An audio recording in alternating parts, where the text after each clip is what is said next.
every stop where you know, if I know one is but I take work, but my word, I my Okay, anything. Well, okay, I'm sorry. Anymore, free. Yes, it is. Okay, anyone sorry. Well, I'm sorry. But what a beautiful name for a beautiful lady. Yes. Okay, what's up? You're beautiful. Oh, Thank you. okay. When I'm sort of words. Well, so what man, and wherever you see, a man, you marry a certain abuse or not certain I'll say. You understand, go ahead. Can we come in the remain of Yanta? And then when it's late, I have to go home. Oh, I understand. I understand. You have to go home. There was a book in my that you only a couple of one belongs to you. So it has a team or just for trading. Okay, what name? But in mind, you are sitting in no power. There's money where we are going. You know, I just want to be close to him. I want to be a friend. Sorry, I don't give strangers my number. I know. You may went now, so here to your number me no. Yes, so but I'm not aware of mine. Of course, you know mine. You know, what's another attracted to you is your beauty. You're beautiful. Okay, fine, it's okay. Bring it.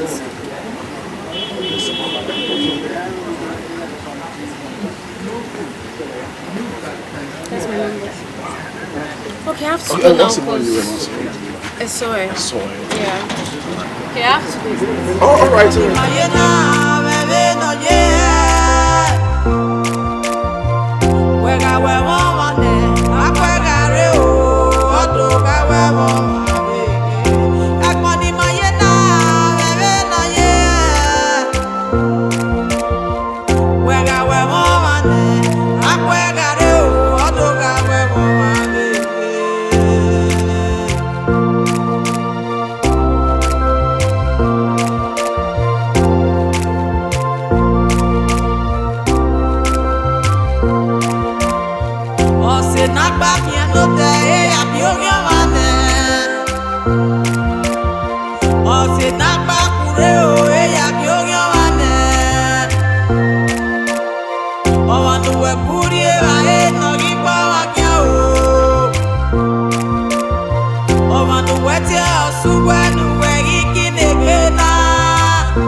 Hello?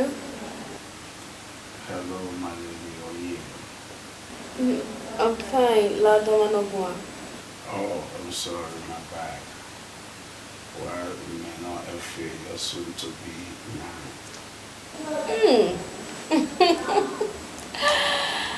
So, Effie, what calling me, Abby?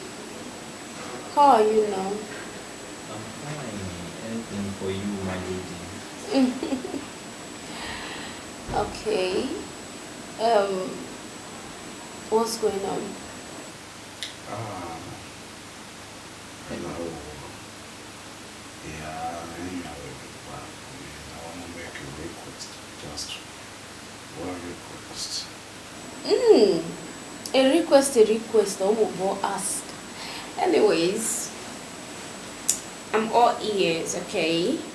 So, no me hear me. Yeah, I want to marry my hangout, so I guess the money will be back. I'm making my massive,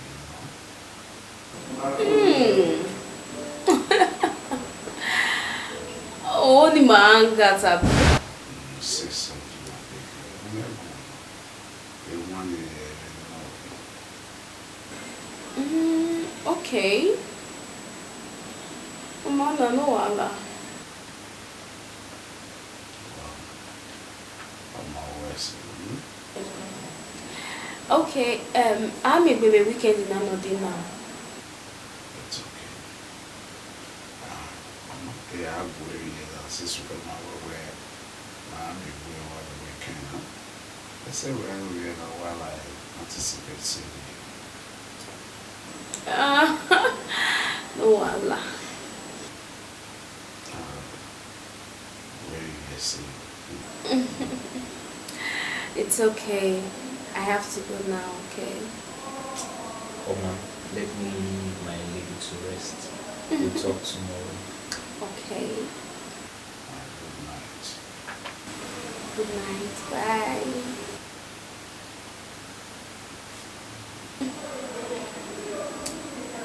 Wow.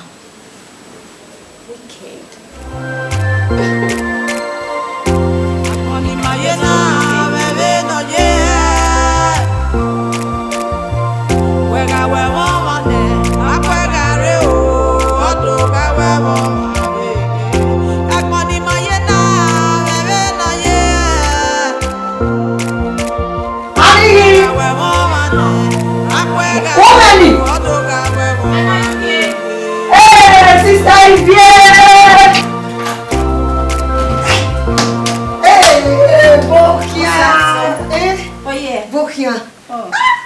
Oh, meu Senhor, não é? Ele gabiuti. Bukia. How can you say there? And the hearing, what the busy. When my graduates. Oh, graduation fancy. Call. Oh, Bukia. Is that wrong? Oh my God, I don't like baby house. Bukia, não sei. Bukia. Você mesmo? Rodo. Como é que você? Não é terreno. Bukia, pá. Don't worry, I'll see you. Meu, Yeah, meu word.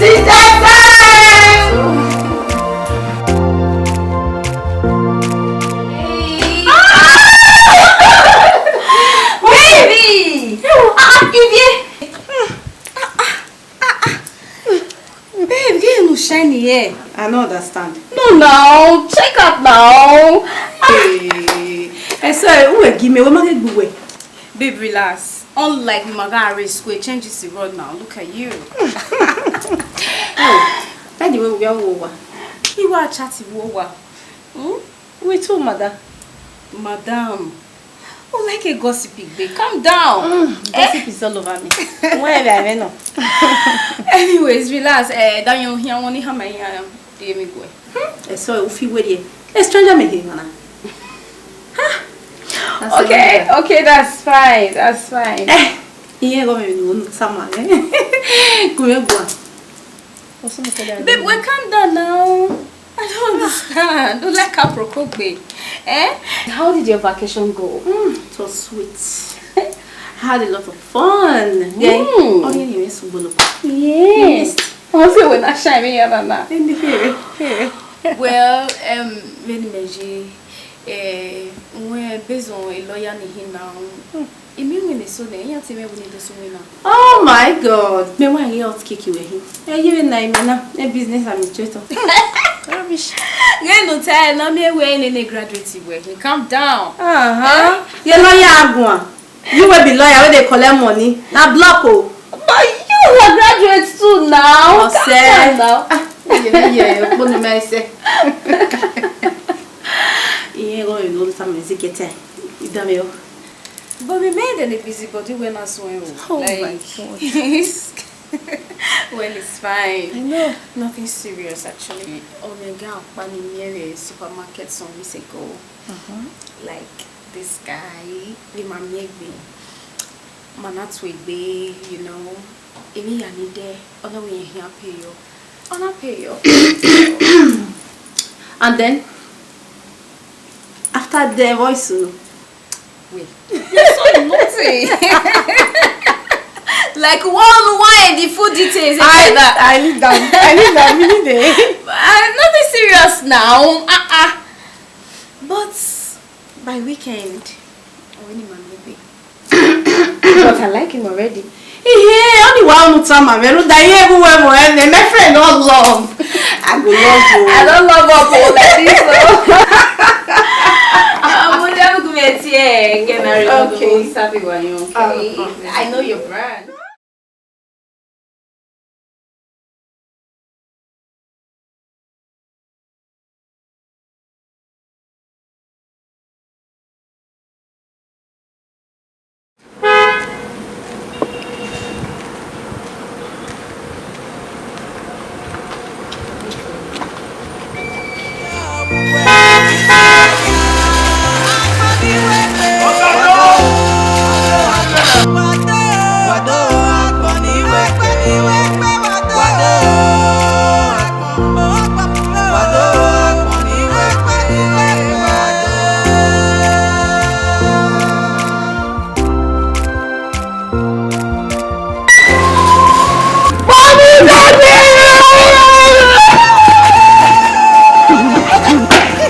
Oh, walk the gate.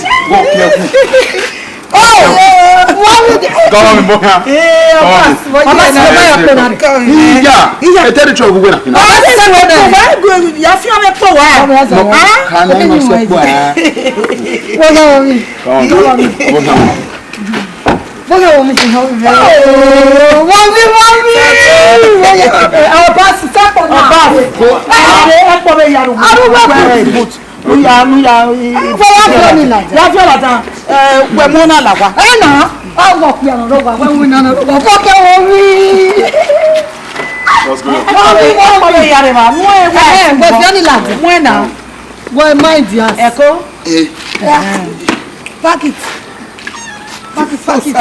Oh no, you look glamorous. Thank you, baby.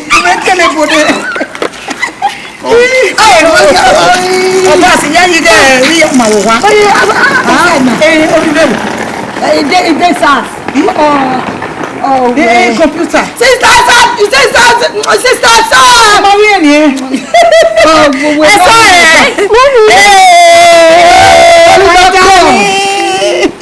Mommy, I miss you. You look so relaxed. You're so fresh, looking relaxed. Thank you, Mommy. Baby, are you here? Oh, yes. Mama, who did Nigeria? Yes. Yeah, go pick you wherever. No. Ima only bother way. It's stressing him. So when the driver out there, don't move me out there now.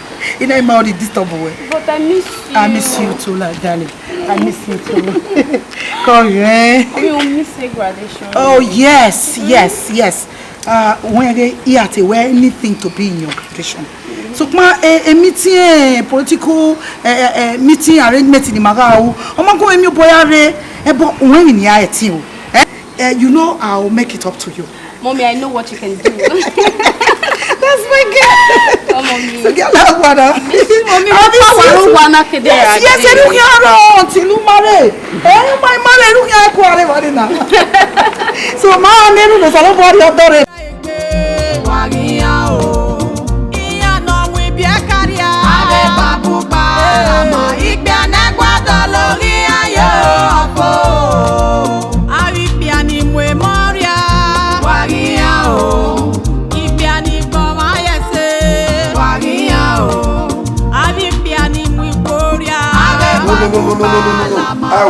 I'm not in support of that.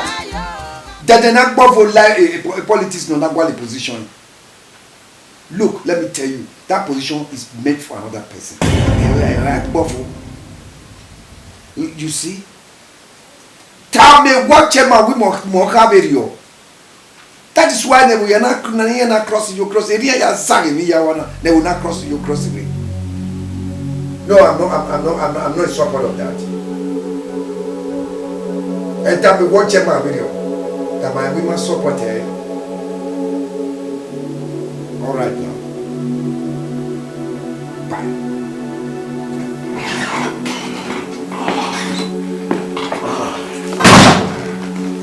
Dad, what are they?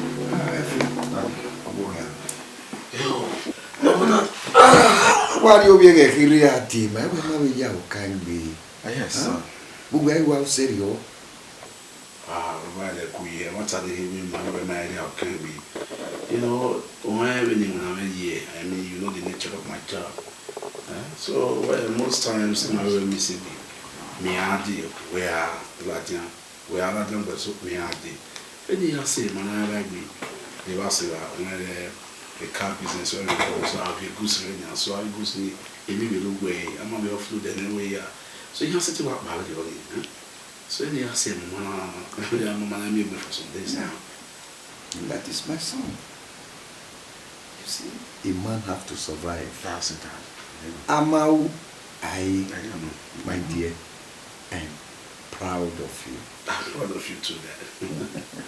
How overwhelming Welcome. Do where we are here. Hey, everything is okay. All right, from now on. I'm not telling this girl that one who and me not right. Okay, yes, all right. Amana, but we have something to discuss about. All right, so I'll go to shop.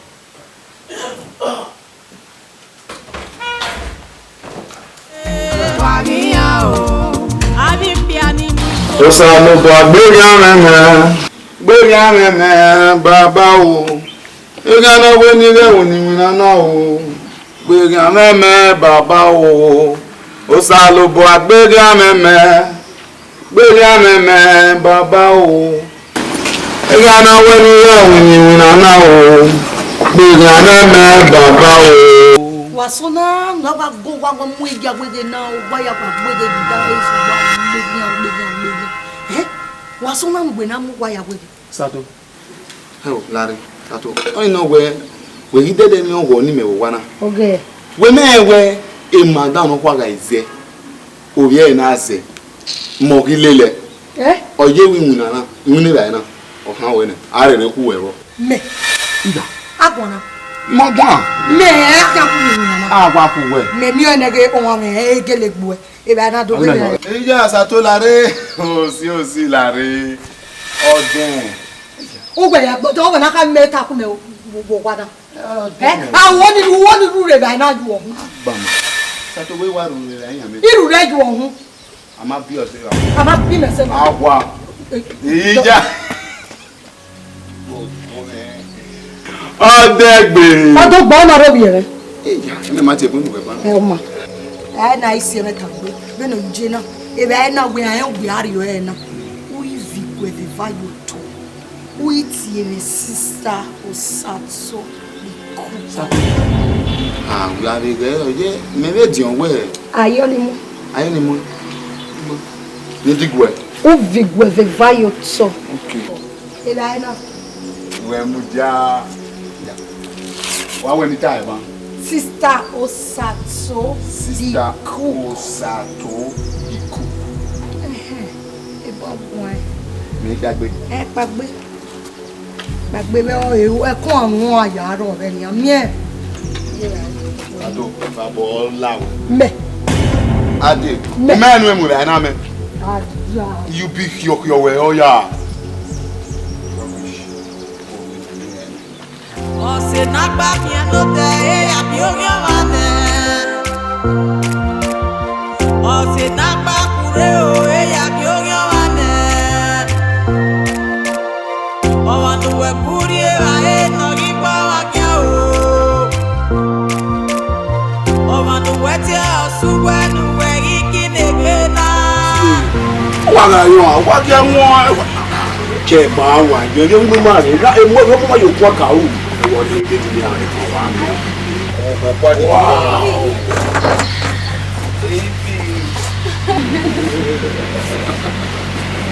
All right, back to talk. Hi. Hello. Hi. Welcome. Well, listen, I will see you guys. My sweetheart, Mr. Man, John, John, Mike. Nice meeting you guys. You're welcome.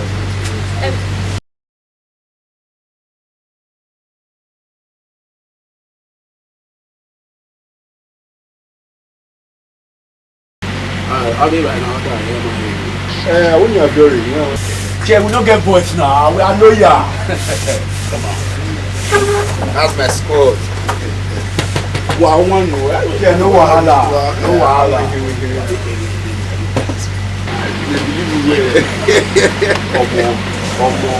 Check now. Get big now. Hey, get me going. Toy.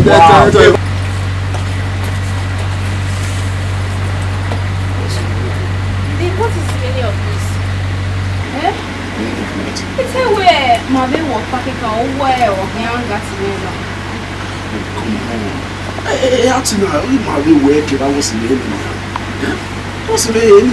Actually, it's just like a family night outing. Family night outing. You're supposed to have a private time. Calm down. I understand. But if we have a reality like that, you don't know how to say, you're not listening. And we are the European house in my I want to go. Why me? I would walk away. And you should walk away. At least. Why when no guy me walk back? How many was say where I got to eh? Good guys, but they're my boys. Say, I give me, I can feel if you have maybe a face maybe. They look hard. I understand. Okay?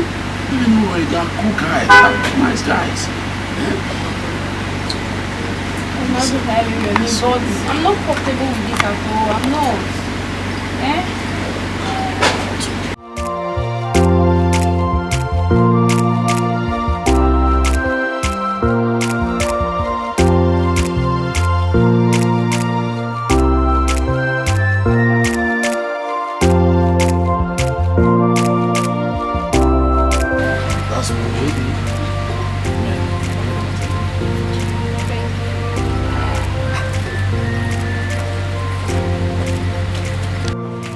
Wow. Wait, how far? Hi. Yeah. Okay.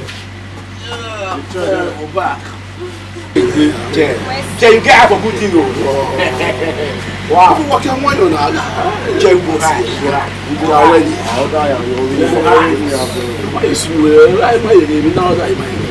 Yeah, what take it time? Your name is Baby. Wagia o. Iya no we bi akaria. Ave babu ba. Ma igbe anagwado lori ayo apo. Ari bi ani mwe moria. Wagia o. Igbe ani boma yese. Wagia o. Ari bi ani mwe koria. Ave babu ba. Yes, no, my now. They are certain, for a minute. The mommy. Yes. All right.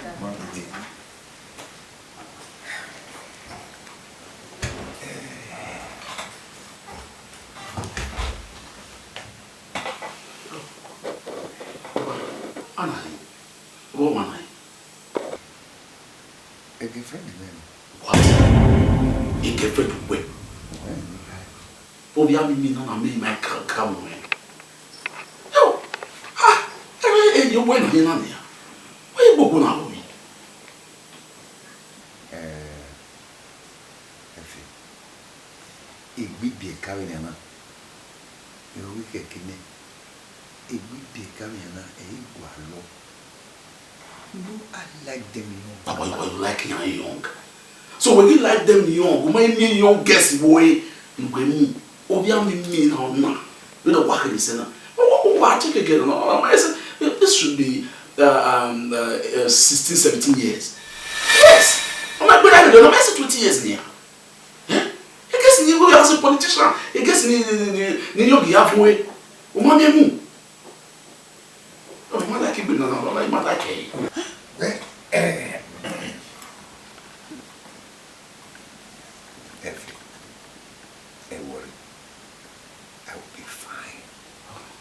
Your father will be fine, eh? Okay. Wagia o. Ipiani si o ma di pe. Wagia o. Ari piano wa ku evi na.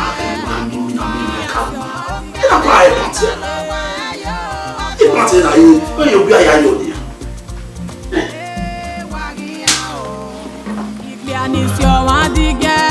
Wagia o. Ave babu ba ma igbe anagwado lori ayo apo. Wega kuya wevine, una kuya tweki, umudia. Oh, mommy.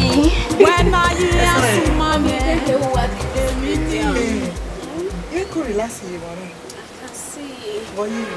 You see, mommy. Go. I can sneak a color when I call you. The bag who are busy with your laptop. Mommy. Dear. Yes, you were busy with your laptop in my video. I was talking with my boo.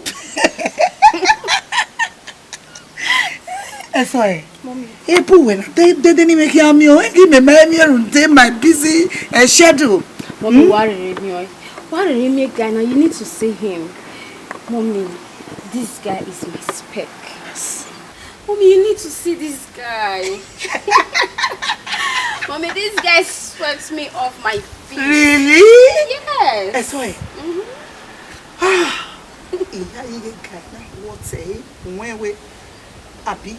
Where? I know. Better than glitter heaven, who dazzle heaven, who must say, or Maracano, they got body life. You were no matter what, would have spent a lot on you. I know, Mommy, but a guy now, what would say? It's all Guana. Mommy, man, no. A love will sweep on in a way your toilets are not one. Mommy, this guy is worth it. That's beautiful. Wow. Mommy, you're looking good. Yes, you're in love. That's making me so happy. God, I thank you. I love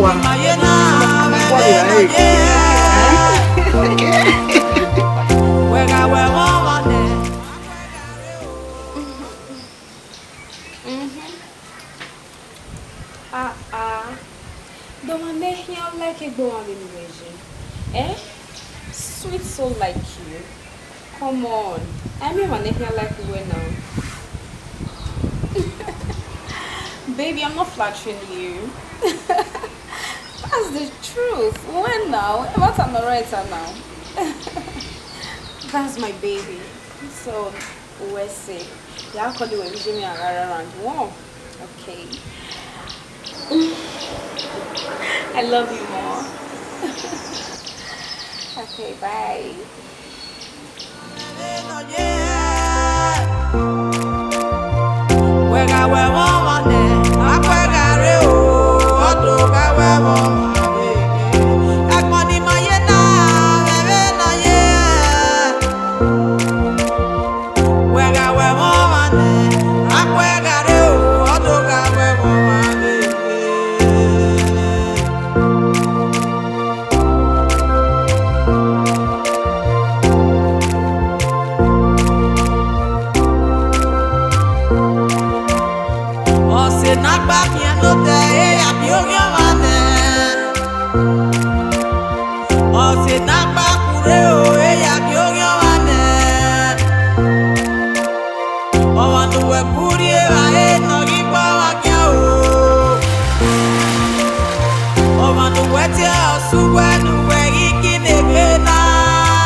This is cool.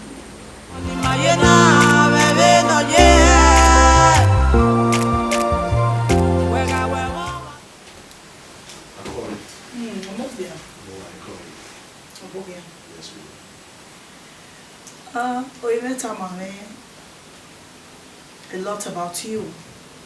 Then worry kakabo Yeah, so they never tell him my way my good way make me know. She's right.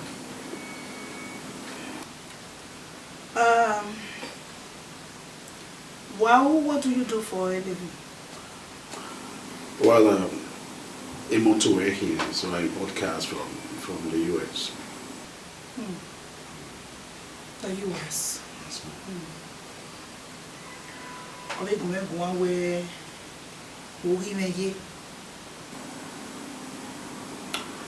She's right. What time I give me a super bomb?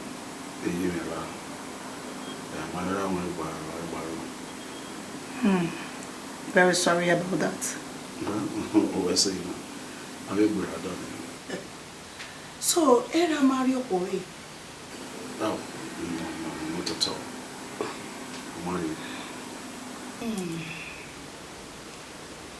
Only work about him, we are not wearing boy kakabo era. Of course, ma, you can say that again.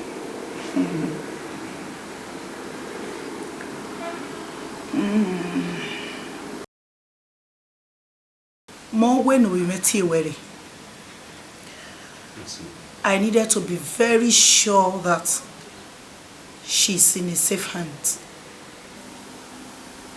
Of course, she's in safe hands. I give you my word. I hear about disappointed. I'm satisfied with the Kakabo work. Omadu Harry, Sokma. Uge wa yewe ni anabe no wayena till the end. Rhoda, any time here entertain any disappointment because she is my little treasure. Imaho ni miro ba hotel. Oh no, well, not at all. My hands are very tired, but I have certain disappointed with the Kakabo work and the whoever you have a hour. So let her tell the feel. Okay. Sorry. No.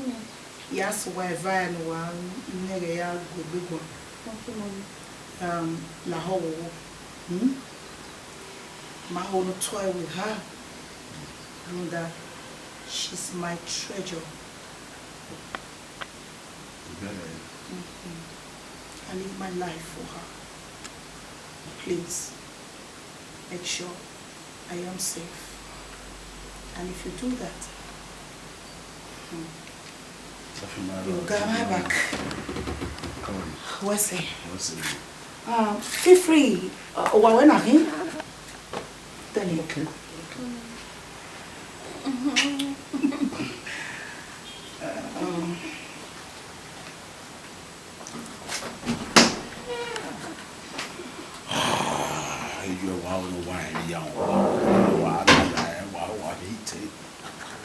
What do you expect? I'm the only child, so she needs to be safe. Like, she needs to be sure that I'm safe.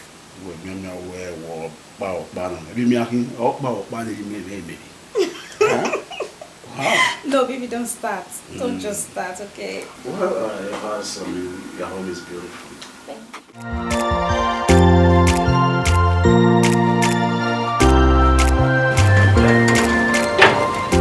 Trespass like this.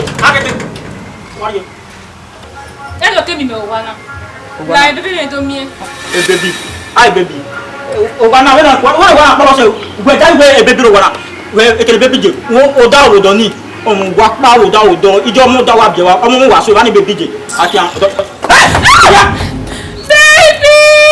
Baby, baby. Baby! Baby, no, what I know about doing the baby not too. Sorry, I was sorry. Like I want to. What the fuck? Baby, don't. I'll quit now. I'll quit now. Oh, Baba. Boss said, "No, I'm not going to trouble." Oh, wait, baby, not a man way, baby, don't go, ma. You know where. You what way? Every Baba. Now, come out with a Oh, your man. you come out with it. You will not come with it. Oh, my friend, Come out with it. I'm going to come out with You come on, you go to come out with it. Whoever, no say where. Hey, Baba.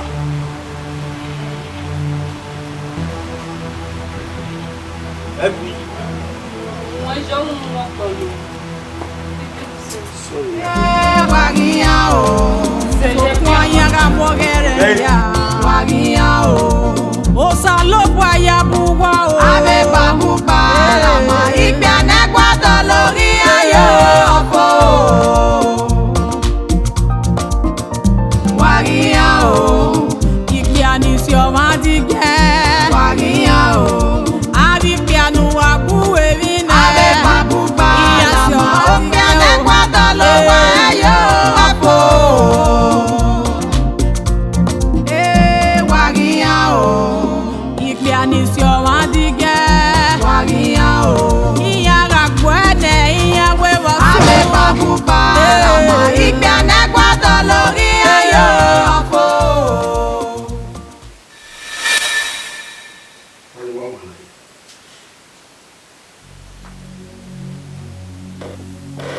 Oh, wait a minute, why? I don't understand. Where can you be? I don't understand. They make me women. So men of water. Who are you planning to go where they make me women? I mean, no, wow, and what about the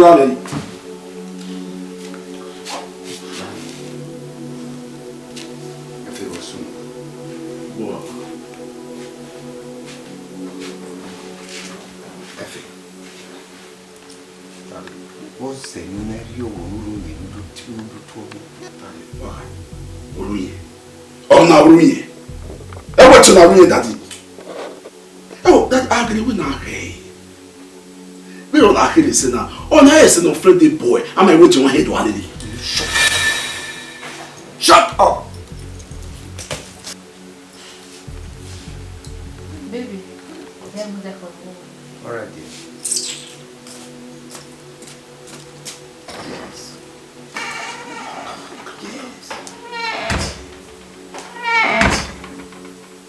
That's even not going on. Eh? That's all okay, matter. Oh, you cannot create more be. Okay, fine. I know you have the money. Yes, we need to put in your life. But where you cannot daddy? You cannot create me. At least will you go for a more mature girl? Let me tell you. Let me warn you. And it should be the last time. I don't want to repeat myself again. You are too small, Effie. You are too small.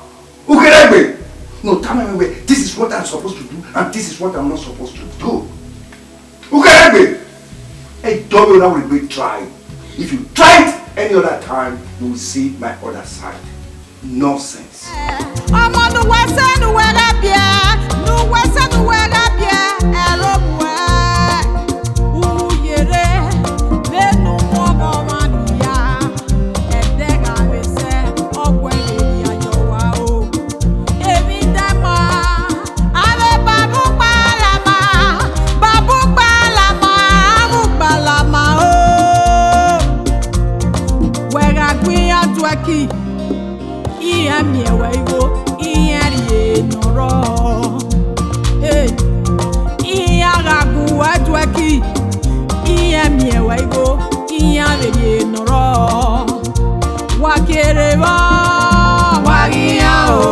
Avbe Baba-Ugbalama, tia mo memoria. Avbe Baba-Ugbalama, opiane kwadalo wa yo apo. Iaga momo.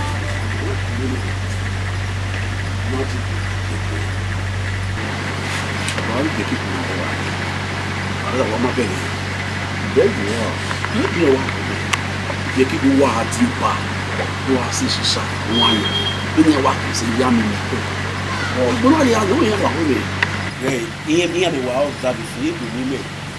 And if the friend in my wife now, was sister, before we go, a senior date, what to be one, you know, or one. Well, all in the matter. I will also apply a book for me. The famous. Yes, it will be better now. Baba for the lucky way. Usalupa wali oni no when we wire the bay. Mapi ayi be kibu na emi na. We na aya tu eki we na aya collect go. Mo bi bia. Eya nje na. Be, we me ari baba e. Ni awo ari ku ya re go. Ko tonyo kire ni ya na. Owo ni ma ta. I dey no why. Ogo ni won ade ni wa no sit break to the way. Ki no sit break ba o ni seriously. Be dey na yi. Ni ma wo bi ni aya àwọn do ma ewe. Ti e bi ni gba go ni. Eno oni mo pa ere ku yan. Eku ere mu yan. Eno wa ri ma gbe we. Ari pa ina. Am body be how to sugar that. Ni how dey dey. No carry you. Be kibu na emi na. Ayi mi no do kaka. No be lie. Gay, na ya zena we me no ko sanye we serious date ya we love na we na me yet express me we or wa ko we I don't talk clean man forget that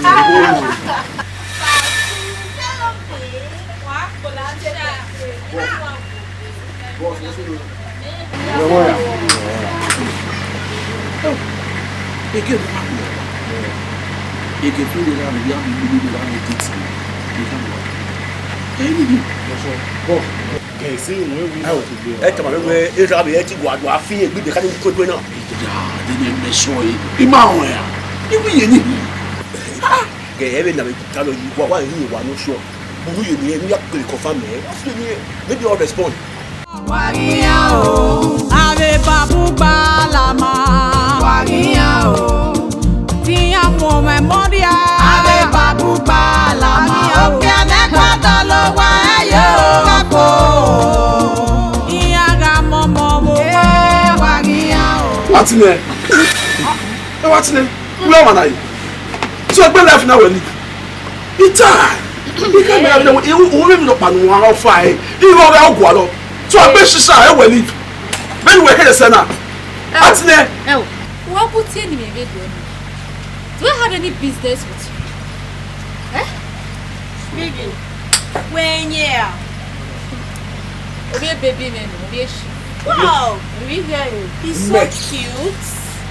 Hello, baby. Yeah, warrior one in the that way. A stepson,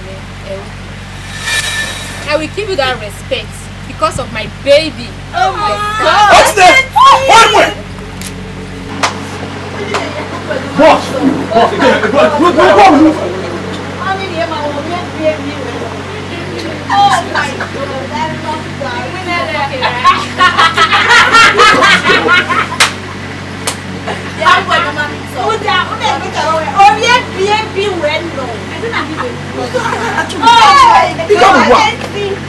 You guys already know what I am. You can sit here and we are being in one year. Nonsense. I will let Morocco. I want to get talking about that. Hello, baby. Oh, yeah, baby, when I hit. Lawa vianya nigga talking about that bag in my mouth. I will let Morocco. I will leave. What, yeah. Tia for memoria. Avbe Baba-Ugbalama. Oke nekwata lo wa yo kako. You know what? My great lawyer. Abokia. Moto bomo ware ma. Abokia. Afa na wo ye. Emi ya wa jesi. Egbe wa ma ya mi mo baro wana. Ibege o wa show de gwe mi ya wa de okay. Emi ya de se kwa ti ate se de a. Takabo mi na no. Marine. Oga wa wo wa. Oro wa to pan ai ki yo we bo. We na mi ya na we gba de. Because any boy we ni adegbeji. Igbe. I know what you like, so don't worry. Okay, wait. My great lawyer. Honey. Boss. Yeah, I'll book you. I miss you. I miss you more. Why you not new way? But I'm here now.